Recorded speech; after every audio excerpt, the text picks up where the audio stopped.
बिन किस्मन जे माण्हू खां कॾहिं कोई खटियो न खाईंदो।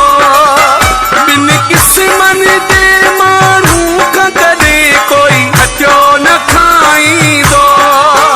हिकु मतलबी ऐं ॿियो मुनाफ़िक़ कंहिं सां न निभाईंदो। हिकु मतलबी ऐं ॿियो मुनाफ़िक़ कंहिं सां न निभाईंदो। बिन किस्मन जे माण्हू खां कॾहिं कोई खटियो न खाईंदो।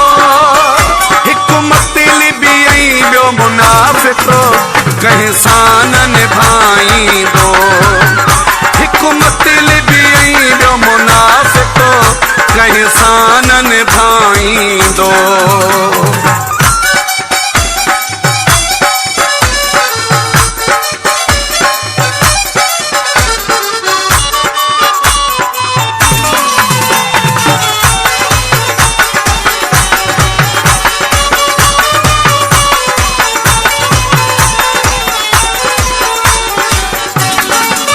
हिकु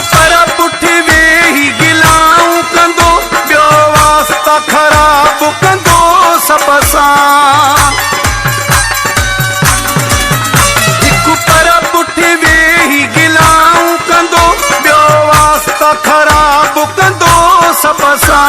जॾहिं पंहिंजो वारो ईंदुसि पोइ बुक खोले हिसाब कंदो सभ सां। बिन किस्मन जे माण्हू खां कॾहिं कोई खटियो न खाईंदो।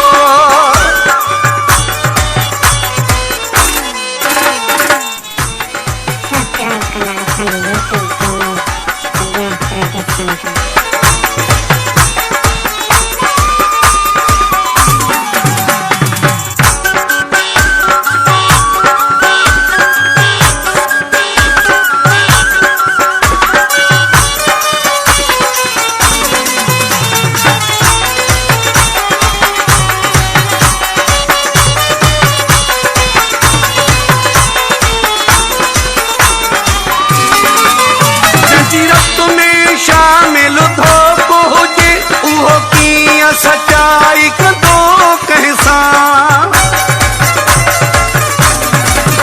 जंजीरत में शामिल थो हुजे उहो कीअं सचाई कंदो कंहिं सां। जंहिंजी नीयत में ई नाग हुजे उहो कीअं भलाई कंदो कंहिं सां। बिन किस्मन जे माण्हू खां कॾहिं कोई खटियो न खाईंदो।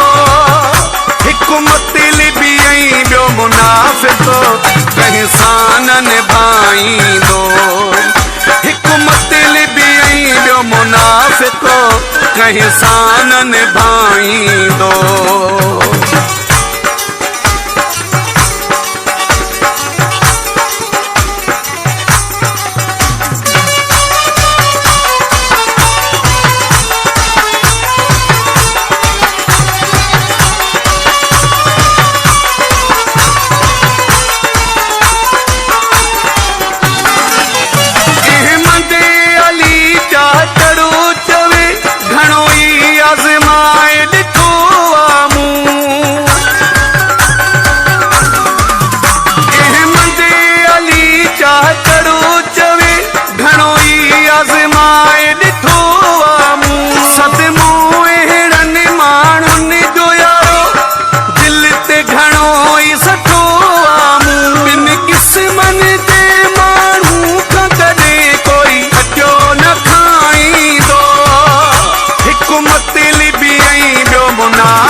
कंहिं सां न निभाईंदो।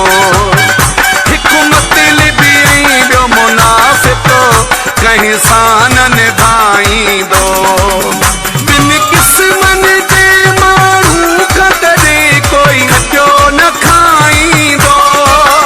हिकु मतलबी ऐं ॿियो मुनाफ़िक़ कंहिं सां न निभाईंदो। हिकु मतलबी ऐं ॿियो मुनाफ़िक़ कंहिं सां न निभाईंदो। हिकु मतलबी ऐं ॿियो मुनाफ़िक़